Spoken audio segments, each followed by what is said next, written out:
Hey parents, have you ever wondered why your child seems to suddenly stop caring or isn't as excited about things anymore? Well, what if I told you that you might be unintentionally training them to feel this way? In this video, I'll show you the common parenting mistake that causes children to shut down and disconnect. I'll explain the science behind why this happens and the surprising ways it can impact your child's emotional well-being. I'll also share some practical strategies that I've taught to hundreds of families just like yours that you can use today to reverse these dynamics, to reconnect with your child, and to foster a deeper, more fulfilling relationship. My name's Todd Sarner. I'm a psychotherapist and parenting coach and founder of Transformative Parenting. Most importantly, I'm a parent myself, training our children not to care. Imagine this scenario. Your child is looking forward with excitement to a special outing, but they misbehave. In the heat of the moment, you decide to cancel the outing as a punishment. It seems like a logical consequence, right? But what if I told you that this common tactic might be unintentionally teaching your child a devastating lesson? To stop caring about the things that they love. I once worked with a mother, let's call her Emily, who was struggling with her daughter's defiance. Emily often used the threat of taking away privileges like playdates or special treats to get her daughter to comply. Over time though, Emily noticed that her daughter seemed less excited about these things. She even started saying, "I don't care," when faced with losing them. What Emily didn't realize was that she was inadvertently training her daughter to detach from the things that she once cherished. Children are born with a deep-seated need for connection and attachment. They naturally gravitate towards people and things that bring them joy and security. When we use these sources of joys as weapons against them to get them to behave, we create a rift in their sense of safety. They begin to associate the things that they love with pain and disappointment, leading them to build emotional walls to protect themselves. This is what we call defensive detachment. It's a survival mechanism where children learn to shut down their emotions and needs to avoid further hurt. Using what a child cares about against them is a big mistake because it causes a child to become defensively detached. Unfortunately, this detachment can have long-lasting consequences. It can lead to emotional numbness, a lack of motivation, and difficulty forming meaningful connections later in life. Attachment, the lifeline of childhood. Imagine a baby bird nestled safely in its nest, chirping for its mother to return with food. This instinctive yearning for closeness and care isn't just adorable, it's a matter of survival. For human children, this yearning for connection is called attachment. It's the emotional bond that forms between a child and their caregivers, providing a sense of security and the foundation for healthy development. When my son was a toddler, there was a time where he'd cling to my leg whenever I tried to leave the house. It was super cute, very endearing, and sometimes a little frustrating. One day, a neighbor who had come over said, "He's just being clingy," but I knew it was more than that.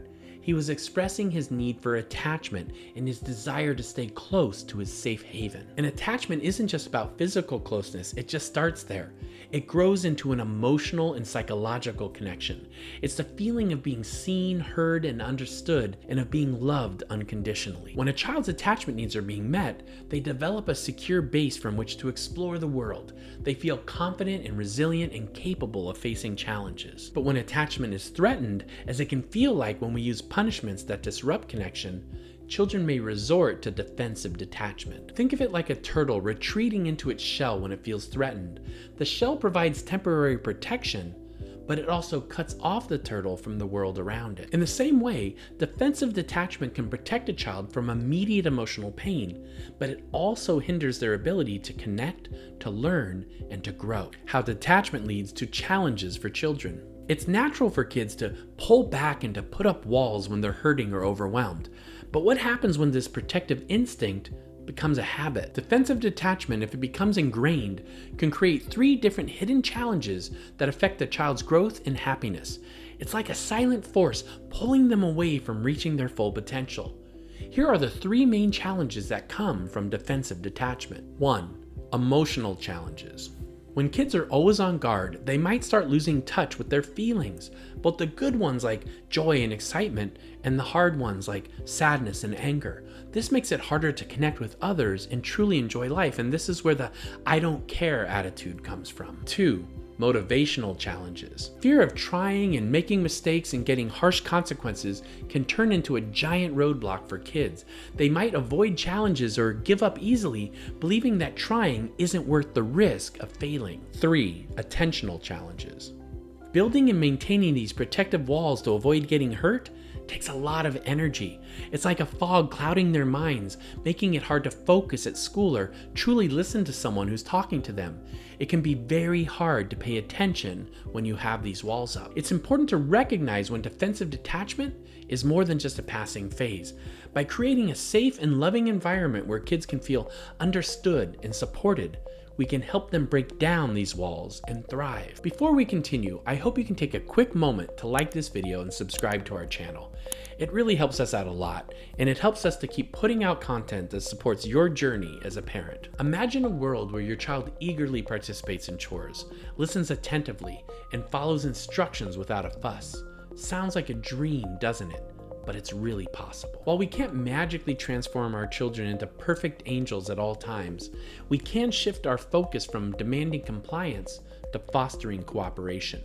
And the key to this lies in understanding and meeting their emotional needs. A client who I'll call Sandy told me about this experience the other day. With her 5-year-old daughter Lily, bedtime was always a battle. They'd go through the same routine of brushing teeth and reading stories and singing lullabies, but Lily would inevitably find a reason to delay sleep. One night, instead of getting frustrated, Sandy decided to try something different. She snuggled up next to Lily and whispered, "I know you're not tired yet, sweetie.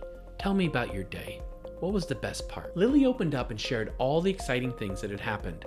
But after a short while, she yawned and said, "Mommy, I'm sleepy now."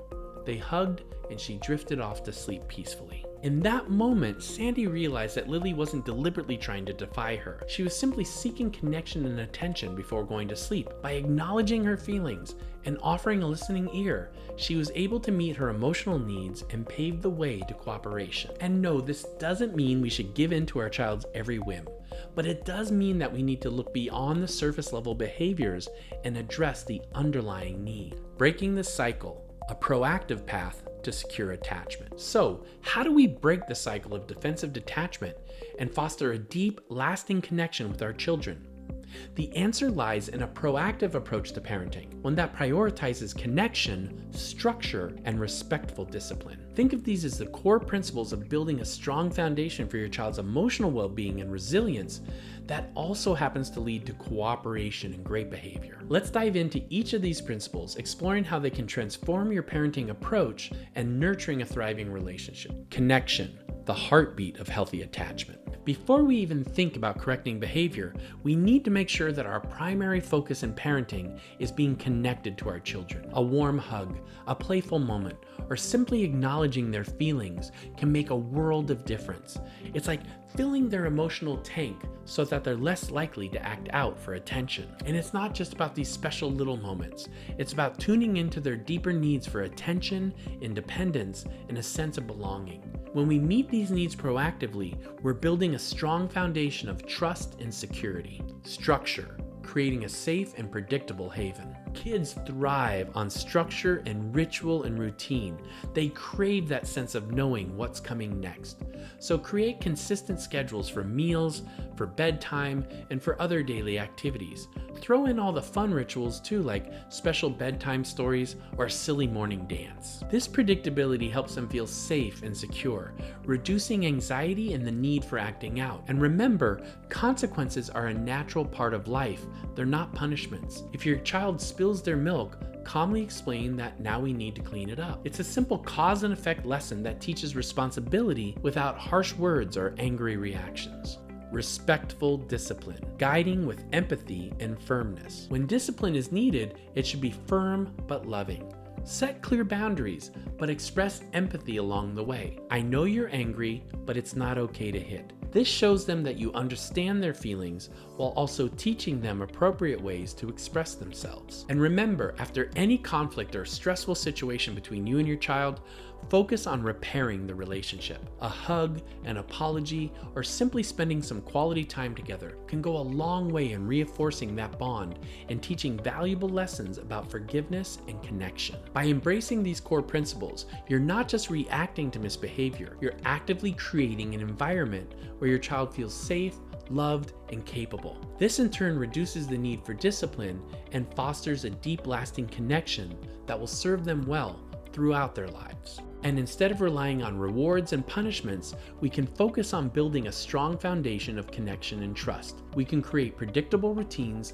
establish non-punishing consequences, and set firm but loving limits when needed. A deeper dive on addressing behavior. By embracing these core principles of connection, structure, and respectful discipline, you're not just managing behavior, you're fostering a deep, lasting bond with your child. This becomes a powerful framework, allowing you to guide them through challenges, nurture their emotional well-being, and empower them to make responsible choices. Speaking responsible choices, it's important to understand how to teach children consequences, how to teach them about the cause and effect of their behavior in a way that fosters learning, not fear. That's why I encourage you to watch my next video, Teaching Children Consequences Without Punishment. In it, we'll explore how to move beyond traditional punishment and embrace a more effective and attachment-friendly approach to discipline. It's a deep dive into practical and effective proactive parenting strategy, and I believe it will equip you with valuable tools to guide your children with empathy and understanding. Thank you for joining me in this video. I'll see you in the next one.